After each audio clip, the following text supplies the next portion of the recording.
weltare ɓiɓɓe fulɓe andu diine maɗa fedde heblo sukaɓe afrique weltare tv takkusan yoni to cilon to dabiya to kobɓillo to wuuro soogi to guijilon to wudduru to sadel to keeɗere to aali wuure to nabbaji to tiggere yende ko on takkusan juula ha e nder galle sara ceerno sar abdoullahi sar to ndulumaji demɓe to ndulumaji funeɓe e ko taari ɗum kala ene jeeya e gardini kabaruji men to leydi Mauritanie ko asetta janggo o leydi ndi dawlata dendagal sumgoji mum ko fate sarɗiyeji e maire uji wondude e président e conseil régional uji e nder jok leydi he kala fedde union africaine noon e oɗo saaha joni noddiga yimɓe muɗum woni les observateurs to leydi Sénégal ko ñande nogas jeetati lewru mai gonɗen ɗo ko ñande hen wonata ñalawma kaldigal woni ñalawma cuɓaɗo ko fate dialogue national nde fuɗɗoto e nder leydi he to leydi Mali rapport catala bitegal loni woni fedde gotago windere ɓe ɓayyini komi rapport mabɓe ñalawma hande o on rapport noon ko hollirde kay wonde e nder lewru mars 2022 maynu ndu hitande e mayni ɗen wonde kuninkoɓe leydi Mali e gollidiɓe mum jooɓima fodde kene qime ha temedde joyyi neɗɗo jamborere e nder falde muura kabaruji bisimilla mone ketki hotondirte joni piren pacciren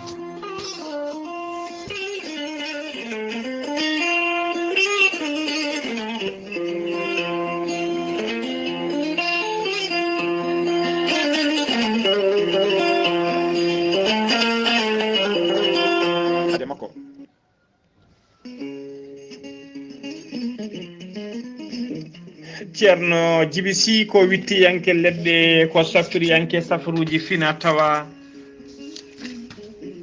ceerno Djiby Sy ko jaadiɗo ɓalawal e danawal kala ceerno Djiby Sy ko laaɓɗo reedu malaɗo wune mo Allah luɓiri hande gandal cafrowo ha sella ceerno Djiby Sy ne safra rafiji kewɗi ɗi jiida cirola wonduɓe kista fibrom dogam sitte rewɓe ɗon koɓe sowade rewɓe dartoraɓe e rewɓe sattoraɓe dewle kala ceerno Djiby Sy ene yawrene worɓe ustoraɓe goragu e yawɓe yitade koye mumen e on fannu kadi omo jogui leɗɗe biyeteɗe muuɗa hirda ko leɗɗe goragu ɗi ƴettata joni jiɗɗa hoorema hano hannirta ni ceerno Djiby Sy ne jogui leɗɗe e fannuji tati hen fannu goto so tawi a hutoriɓe ɗum sappo e tati fin yalta ma ha laaɓa fannu ɗiɗaɓo o so tawi a ƴettiɗe en leɗɗe sappo e jeenere fin yalta ma ha laaɓa fannu tataɓo o waddete koye gawri samme walla gawri ndemiri so tawi a waɗi no wirumani ko famɗi kala temedere rafi ene yalta ma ha laaɓa ceerno Djiby Sy ne yawrani ɓen ɓe arsigaji men kippi ceerno Djiby Sy ne jogui pegge usula bawɗe neldede kala leydi e kala continent ɓeydoje arsigaji e pirtoji dabaruji ceerno Djiby Sy ko laaɓɗo reedu malaɗo wune so tawi o yennama ka miskino safroma ha mbiya weng tawa hay mbuɗa yoɓani ceerno Djiby Sy ene yawrani ɓen wonduɓe rafiji yiiliɓe ha tampi ne jirli ha tampi jokkodire ceerno Djiby Sy joni mbiya alhamdulillah rabbil alamina ceerno Djiby Sy ko bawɗo listihara ko indema inde nene ma dokkatamo haala ko wone ma ha mbiya yoni so tawi noon ko tawteɓe nder leydi Mauritanie ko ujunere mbuɗu sewo jugoyo waɗirte listihar dendagal leyɗele ñamoje franc CFA noon ko temedde nayyi woni 2000 francs kala jiɗɗo wadde listihar noon saɗa yiɗi neldude kalis waɗanede listihar ceerno Djiby Sy ne jogui numéro wave e numéro makko orange money ko 77 653 03 67 ceerno Djiby Sy ne tawi oɗo saaha joni e nder leydi Sénégal to wuuro wiyetengo Thile Boubacara kala jiɗɗo jokkodirde ceerno Djiby Sy so tawi koto leydi Sénégal 78 163 24 82 so tawi noon ko yiɓɓe hebde to banggue WhatsApp ko numéro makko leydi Mauritanie mbatta ko 00 222 47 22 80 84 ceerno Djiby Sy ne andine dendagal kileneɓe mum wonde base makko to nakchodne golle tawi ɗon miñi ko biyeteɗo Alassane Sy ceerno Alassane Sy numéro mum téléphone ko 32 62 04 99 ceerno Djiby Sy ko labɗo reedu mallaɗo woni mbadden dando faade makko.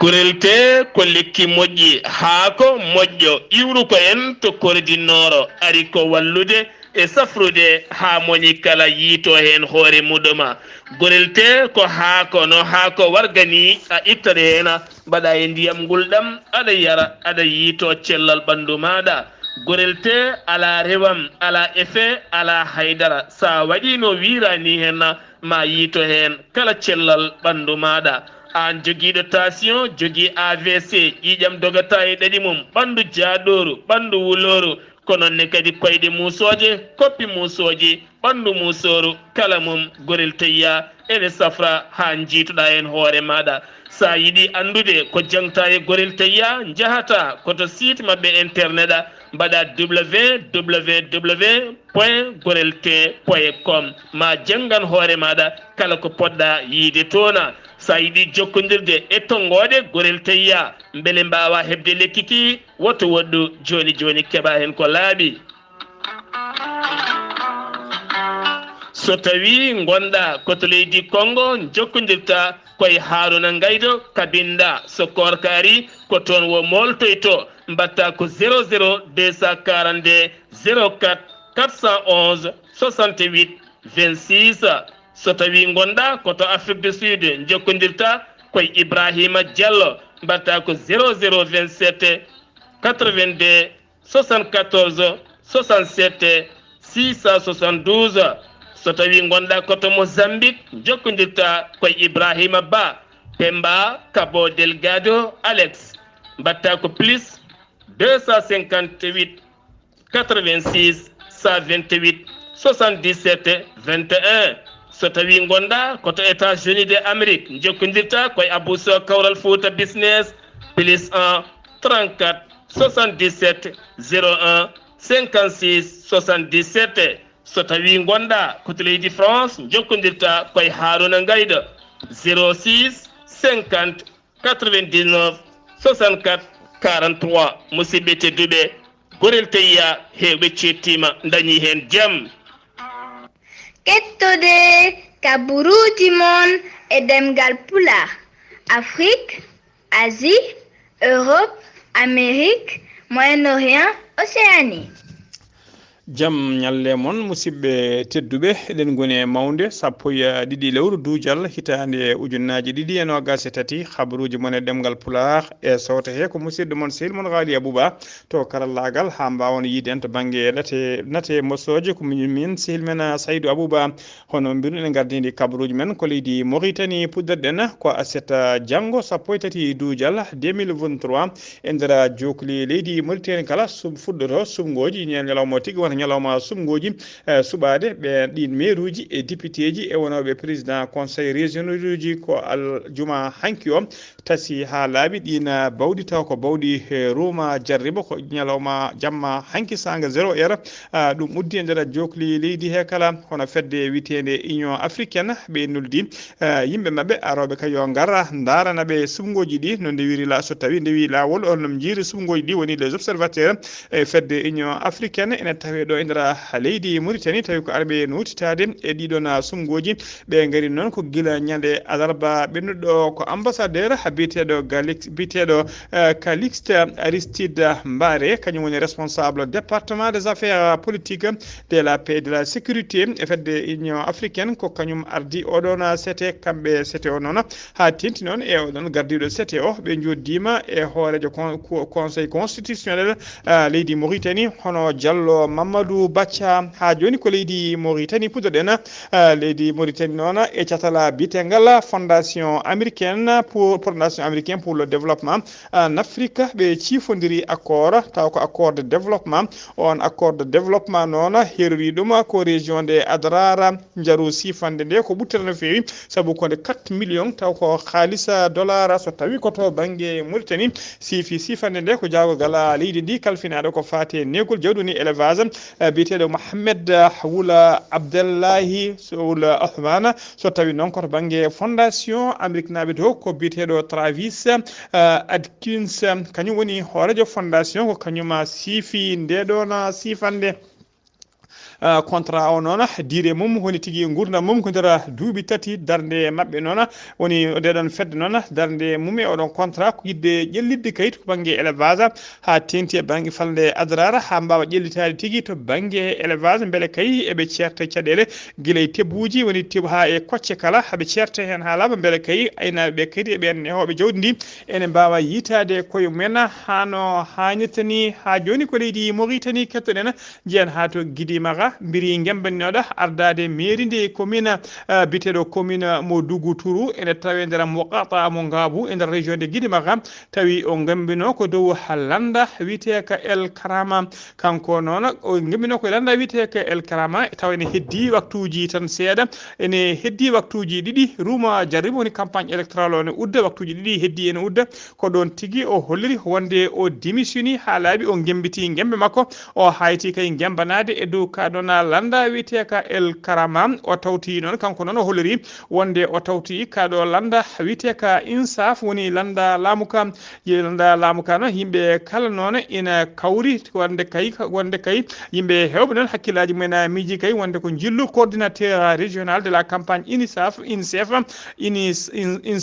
banno tuna jillu mum ko ɗum jodde makko kañum tigui heeɓi hakkille makko ha wawi tigui démissionde ummade e kaɗo landa wiyete ka El Karama tawtoyde landa insafa e oɗo saaha joni noon o holliri tigui wonde yimɓe makko e yaadi makko e doole makko kala o watti ɗum mo wallita on mbiri landa ka biyeteɗo Mohamed gardiɗo landa insaf ka o yimɓe hewɓe noon kolliri tigui wonde kay ɗum ɗon koye feere e miijo kay gardino toon coordinateur campagne régional o hono biyeteɗo Mohamed Ali Wula Sidi Mohamed ha joni kabaruji men ɗemngal pulaar sen umima to leydi Mauritanie koto leydi Sénégal paɗen to leydi Sénégal jiyan ha to kidira noon oɗo saaha kalen tawe ɗom ka mawkano fewi guila kay oɗo société kalfinaɗo ko fati ndiyam robinet ji hollirama tigui guila o arti kay ɗon société arti guila kay ndiyam ɗam arti e juuɗe mabɓe fati oɗo saaha joni kidira naɓe ene tawe ɗom ka mawkano fewi ha tenti noon e oɗo saaha nguleki mo yimɓe cukli ndiyam oɗo saaha teskama tigui robinet ji ko kuppiraji e kala saaha e ñalawma hande o noon kidira naɓe mbaɗi toon seppo wulgo jaw seppo musko no fewi namdade kay ɓe natti yiide ɓeɗo natti yidde kay oɗon société e nder wuro ngo ma en ketto cimtol musidɗo men ko ƴetti haala fandu haala musidɗo men biteɗo Diop Amadou représentant men to radio Kidira Diop Amadou assalamu aleykum rahmatullah miɗe haala e pulaar ko kalnomi joni e français ko hayso tawi ce sera un peu difficile quand même pour wadde traduire à la lettre mais heddi ko ideji ɗi yimɓeɓe ne mbawi famde sen mbaɗi marche hono marche baɗodani wadde réussir so wonamo guite mum kaɓa mawɗo caliɗo yiiɗo ko yimɓeɓe fof jiigo yimɓe fof ene gandi population Kidira yalti te so wiyama population Kidira wona Kidira tan enen fof eɗen gandi Kidira ko 8 commune ko 8 quartier ene wayno noon quartier goto ɓami responsabilité mum régli probléme mum enenne kadi koye on semaine gonɗen mais on a emprunté la voie la plus administrative possible woni mbinden demande uji waɗe accepté garante sous préfet kaldene makko kaldene population o ko heddi ko mbaɗen assurer le suivi pour que oɗo probléme wona probléme ancien lettre o noon winda ko Macky Sall mimi ɗo Macky Sall ko Kidira koko maayi Kidira koko lori Kidira koko letti Kidira tampani tan Kidira koye nder gasko woni heddi tan ko gaska ubbe mbimi population nene souffrance mettuɗo ndiyam ala te situation oɗon fawi en ɗum ko SOJES état o hokki gestion de l'eau ko kamɓe gaddani en oɗo probléme gonɗen wurde oɗo instant mimi société o gila ɓe gaare Kidira keɓe kalfinano ko keɓe ponno darano population ko ɓe mbaɗi échoué par ce que hande population o hay toɓɓere ndiyam hay waadere ndiyam hay goto wawa sownade ɗum hay dokku état o hokkirnoɓe ko yoɓe gaddu ndiyam ne guddiɗa robinet ma fof ndiyam ma siiwo kono hande a yiyata ndiyam a nenatani hay galle to ndiyam woni e yaltude e robinet ji so ɗum ɓenni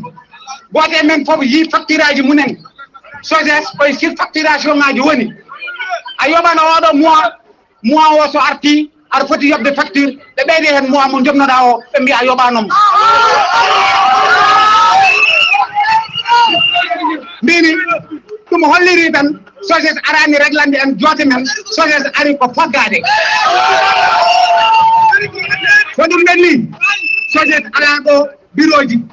moɓe jogiɗo ɗi ko forage men ko ɗo ɓe tawi ɗum waɗi so wiyama jehen bonno en jehen duppo en jehen kelo en mi wiya on sen kellen koko jeyɗen sen duppuɗen koko jeyɗen sen bonni ko kakel men bonnuɗen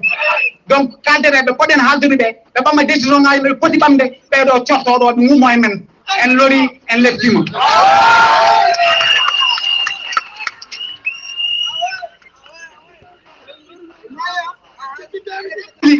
so haalama wiye wuyi boyli gasama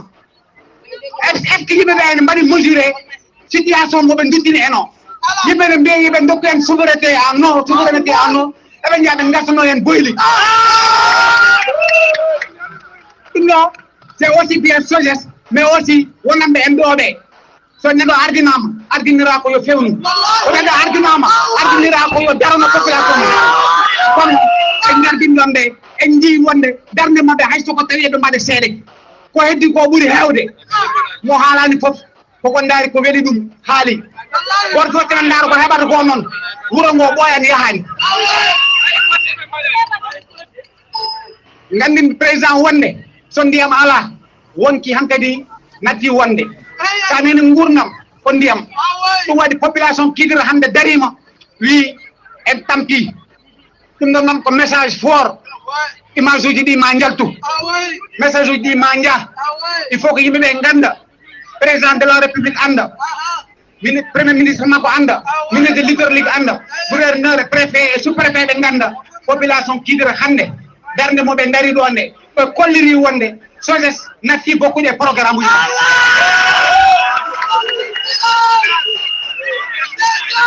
SOJES dégage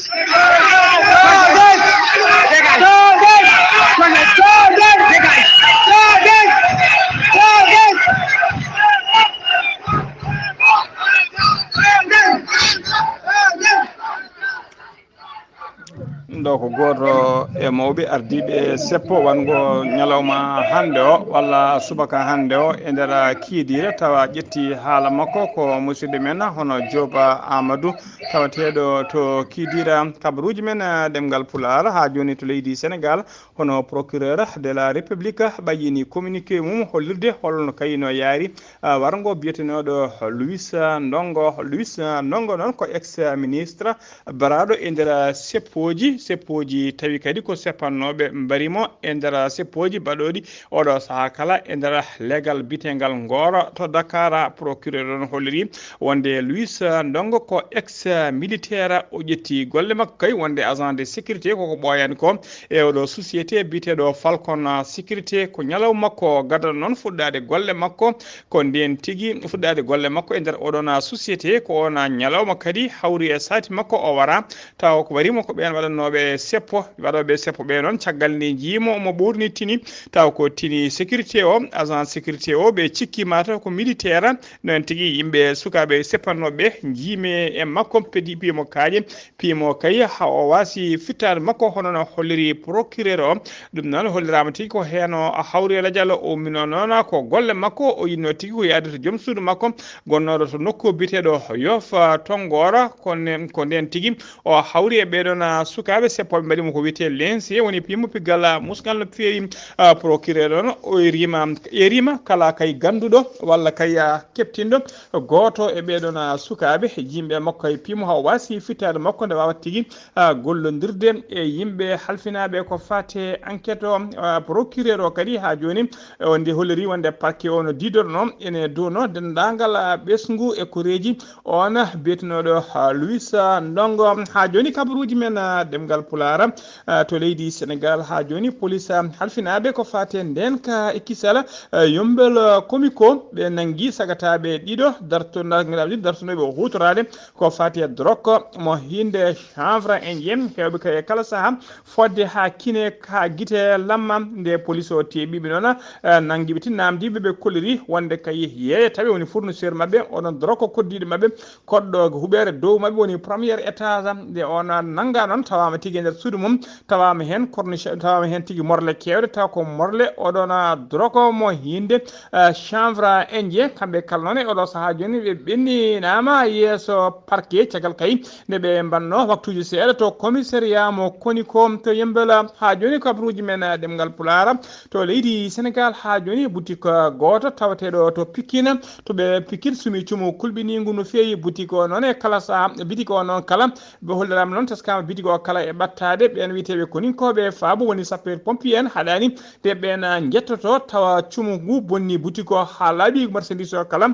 sumi ha wonti ndondi enquête udditama hen beele ande holko saabi cumu ngu eɗen duwanima joom magasin o eɗen mbiya tan nde Allah lomtoto lomtina ha joni kabaruji men ɗemgal pulara to leydi Sénégal keddoɗen ha joni Amadou Ba kañum woni hoore jagoɗɗe leydi Sénégal kanko e équipe makko eɓe tijja ñande alkamisa nogas e joyi lewru mai gonɗen ɗu to suudu sarɗiyeji ɓe kuccodira noon e député ji leydi ndi ɓe mbadda mumen namde e jaabule oɗo saaha noon oɗo saaha kala kamɓe sarɗiyankoɓe ɓe gonno tigui koye foftade mabɓe kono golle mabɓe ɓamtu hano hannirtini ñande alkamisa goɗɗo kadi nogas e jeenayyi lewru juin darton ndu woni tigui aljuma alkamisa sakket lewru juin toon on ñalawma kadi dendagal ministre uji ɗi kala ma mbaw noddede ɓe jooɗo yeeso sarɗiyeji ɗi ɓe mbadda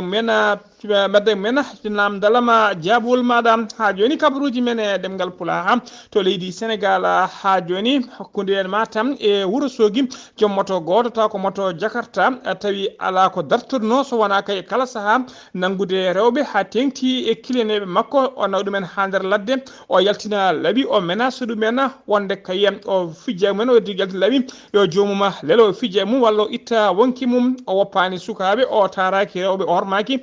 rewɓe resaɓe ko ɗum o rewi wadde beelama fittade makko noon o wiyama teeɓa inde makko noon fuɗɗori ko alkulal a yettode nde noon kalata ha laaɓa o yettete ko Diallo woni yettode makko o jogui ko laɓi makko e mbiɗen o heewi ko fulɓinde woni ménage kileneɓe makko o fijja waɗa ɗumen violé rewɓe hewɓe noon nattino tigui hulde joguinoma kul huuli oɗo saaha kadi wadde ya garta hakkude Matam e Wourossogui ha tengti noon so tawi kay ko ƴettude moto Jakarta nde ɓe nani oɗon kabaru noon kamɓe kala ɓe kolliri hen weltare mabɓe mawde no fewi ha joni kabaruji men ɗemgal pulara to leydi Sénégal ha joni oɗo saaha kala Macky Sall horejo genni ɗi serani kay e erade ɓena yimɓe dawrugol e yimɓe société civil en kala e pelle ɗe mbawa tigui jottade ɓe mbawa jottade kamɓe kala e kaldigal ɓe ƴeewa ko fate gonka leydi ndi e ko nafata leydi ndi eno jaam duumori e nder leydi he e oɗo saaha noon ene wayno tigui ñalngu ngu suɓama on ñalawma noon taw ko ñalawma kaldigal ɓe tonggui ñalawma o ko ñande nogas e jeetati lewru mai gonɗen ndu ko ɗum nde ñan hen fuɗɗoto yimɓe hewɓe noon taw ko yimɓe dawrugol koleriti kañumen mbawata tawtorede ko gedduɓe ngal ɗon kaldigal ko wayno Ousmane Sonko ko wayno Déthié Fall Aminata Touré e ardiɓe landa wiyete ko pur ɓeɗo kala koleri kañumen kay ko loppeta tawtottake ngal ɗon kaldigal dialogue national dialogue noon hollirama tigui dialogue noon ina heewi fayida no fewi saabu so yimɓe joddima kaldiri saabu Allah tan ma pamodiral ma heeɓe hakkude mumen ha joni ko leydi Sénégal keddoɗen pa Baba Tandia ko menɗo wonde président de la fédération sénégalaise de basketball ko neɗɗo kadi homme d'affaires joom ngaalum ko kanko jeeya ko wiyete imprimé Tandiam kanko noon teskama auto makko jamma hanki waɗi accident musuno feewi e dow autoroute ko auto makko noon felmi ko camion goto pannoɗo e pannoɗo dow lawol autoroute he baba Tandia noon teskama tigui o waɗama évacué ko ɓuuri yawde kayya omo gañi hen no feewi mbiɗen kanko ardi woni propriétaire oɗon imprimerie biteɗo imprimerie Tandia habaruji men ɗemgal pulaar to leydi Sénégal ha joni préfet mo Dakar o rokki yamirore kayya ɓena yiɗɓe yuɓɓinde seppu men goɓe inniri F24 aljuma hande o to Dakar to nokkuɓe mbiyata place de la nation ɓe jiiɗi yuɓɓinde noon ɓe jiiɗi yuɓɓinde ɗum noon ko fuɗɗo yuɓɓinte noon ko fuɗɗoto kay seppo ngo fuɗɗoto ko tuggi 15 heures ha 19 heures woni oɗo saaha joni mo gonɗen seppo ngo tigui ene wona ɓe noon ɓe woni mujibo seppo ngo noon ko wideɓe kay loppeta ko fate 3e mandat Macky Sall e namdade goppirgol dendagal ɓe nanggaɓe ne coka tawa ala ko dumbira so wona kay bone dawrugol woni prisonnier ji politique e namdade kadi yo justice yo sengto ha laaɓa e Ousmane Sonko gardiɗo landa Pastef e dendagal ɓen candidat ji tawa ko yiɗɓe gembanade sungoji en 2024 F24 noon ina eri dendagal yimɓe mum e yaadi mum kala nde garata e kewal ɓe mbaɗa seppo ngo hano hannit ni ñalawma janggo o so Allah lubiri en wonki ma en gartu tigui e ngoɗon seppo ngo yaari hano hannit ni ha joni kabaruji men ɗemgal pulaar to leydi Sénégal ha joni jen ha to Ziguinchor jabbuɗen musidɗo men sehdi men Amadou Issa Kébé assalamu aleykum rahmatullah.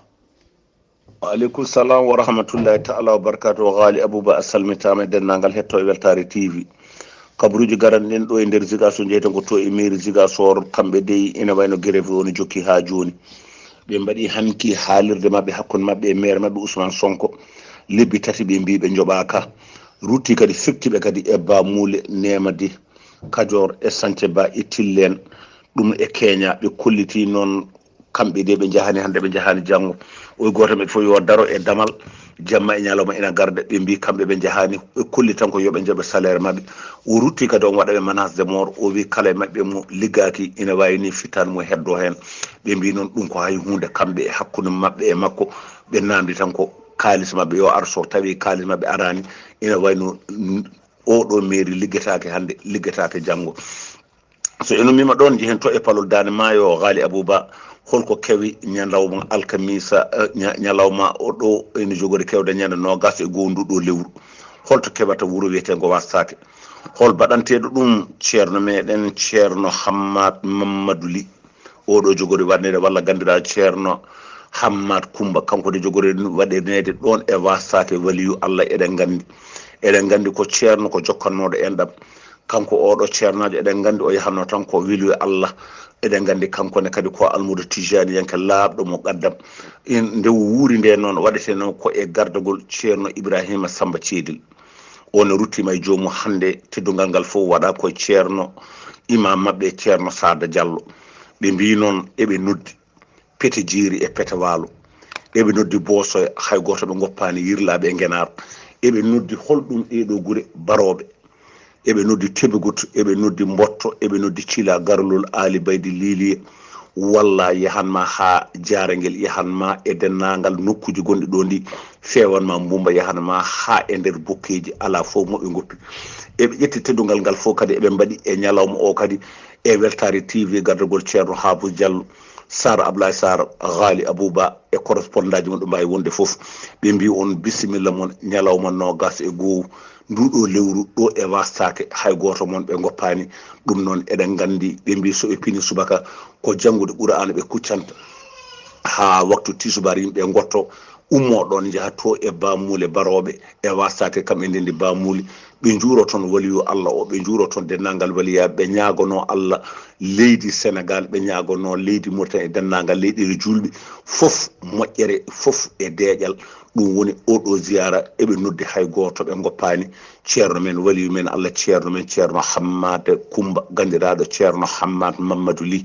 ɗo e wasake duttiɗo e jomum e ɗiɗo duuɓi jawtuɗi ɗum noon eɓe ñaago yo Allah hokku en hitande fof mbawen dañde doole mbawen arde oɗo ziyara kamɓene kadi Allah hokkaɓe doole hitande fof eɓe mbawa wadde ɗum noon Weltare TV musidmon Ahmad Issa Keɓe Gorko Mbotto kabaruji ɗo foɗo radio Zik FM jokkodirde Ghalii Abuu Bah yo Allah ken walde jam. Allahumma amina seydi Keɓe golle ma jooɗi peewi seɗen mimata Ziguinchor ko to leydi Mali paaɗen to leydi Mali jeyan ha to kiidal aljuma hanki o sappo e ɗiɗi lewru duujal hite aljuma hande sappo e ɗiɗi lewru duujal hitande ujunnaje ɗiɗi e nogas e tati subaka ko délégation timmuɗo taw ko délégation malinaɓe ummiɗo to Bamako kañuma yetti to kiidala ko ministre kalfinaɗo ko fati bellital e kaldigal e koddigal moƴƴal hakkude leƴƴi hono colonel major Ismaila Wagge ko kañum ardi oɗon sete ko kañuma ardi oɗon sete kamɓe ɓe jetti to kiidal noon ko gouverneur kiidal kañuma jaɓɓiɓe bismiɓe e tawtoreɗe catala bitengal CMA woni coordination des mouvements de Azawat e yimɓe société civile ɓe kiidala maɓe joddo noon e pelle maɓe joddo noon e yimɓe e pelle taw ko pelle sifodire no toon ko fati accord de paix et de réconciliation nationale foof noon koye mbadi kay yidde yo jaam duumo e nder leydi Mali ha joni ko leydi Mali keddoɗena catala CEDEAO holliri weltare mum mawde no feewi faade gouvernement mo Choguel Kokla Maïga hono jagoɗo leydi Mali mo ardi ɗum noon ko caggal kay nde laamu leydi Mali ɓayinno calendrier mum on calendrier noon koko fati sungoji référendum sufingoji référendum noon nde référendum ɗo haalno yimɓe heewɓe kollirino ma ɗum wawde kay memde walla hadde tigui ma won muski ma ɗum wawde dilde même minti seeɗa ko fati e calendrier transition ɗum noon ɓaade kay ɓe mbawi wadde ɗiɗon référendum tawa kadi memata ko fati e dawal cuɓanogal ko fati e suɓgoji suɓade hooleji leydi ɗum noon CEDEAO holliri hen weltare mum mawde no feewi holliri kadi wonde ko tabal manggal transition waɗi e oɗo saaha joni siftinde on noon ko fati ɗiɗon suɓgoji référendum ko ñande sappo e jeetati lewru juin wonata suɓgoji ɗi taw suɓgoji référendum ko nawi noon ko uddirgol Roma jaribu ko ñande ɗiɗi lewru juin ɓe gona hen ha jeegoma lewru juin ɗum udda so tawi noon ko koninkoɓe leydi ndi ɓen ko ñande sappo e goho lewru juin ko nden dendagal daddiɓe kala mbaɗata vote mumen ɓe mbawa vodde woni vote ko wiyete vote anticipé beele soɓe gayni vodde ñalawmaji vote ɗi eɓe mbawa tigui ɓeydude nden ka e kisal e dendagal nokkuji e bureau ji ɗi vote kala ha joni ko leydi Mali keddoɗen laamu leydi Mali nana darino doole mum ponno yidde kaya ɓeydude no doole mum ponno rende ngaluji leydi muɗum ha tengti noon e ɓen aroɓe kala saaha ene gujja ngaluji lessa leydi ndi noon ko e nder dande ɓe daari koye ndina mbadi noon hono jagorgal mabɓe kalfinaɗo ko fati mine de l'énergie et de l'eau hono colonel major Nicolas Cissé wondu tawi mo yaadi e gollotoɓe direction nationale de la géologie et des mines woni DNGM e dadiɓe ɓe force de sécurité ɓe mbaɗi visite taw ko visite bettere woni jillu bettere visite surprise to wuuro witengo sakkaji fara ɓe nangi to noon sagataɓe jeegomo taw ko hoɓɓe ɓe jeeyaka e nder leydi he teɓama toon ɓe noon tawa tigui kene goni nder minuji tati woni nokkuji tati e nder nokkuji tati ene ciggo kanŋe tawa kadi alda e yaɓirore aldani e kayide ɓen jeegom kala teɓama matériel mabɓe kadi waɗama saisi woni laamu ngu heɓti matériel mabɓe keptaɗo noon ko pelouse uji jeetati woni tigui machine aji gasoji no caterpillar uji gasoji wondude e chargeuse goto wonen mbiyata nokkowel e oto goto mo hinde pick-up wondude e citerne mawɗo no fewi e motoji pompe joyyi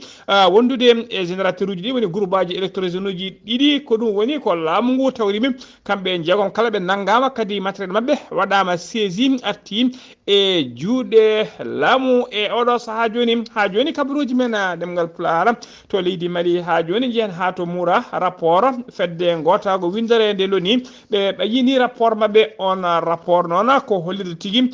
wonde on rapport noon holliri tigui wonde kay e nder hitande 2022 woni hitande mayde nde e lewru muɗum mars mars koninkoɓe leydi Mali e gollidi mum ɓe mbari temedde joyo neɗɗo taw foof ko jambureɓe to mura e falde mura kala e nder mura tan tawa e nder hakkude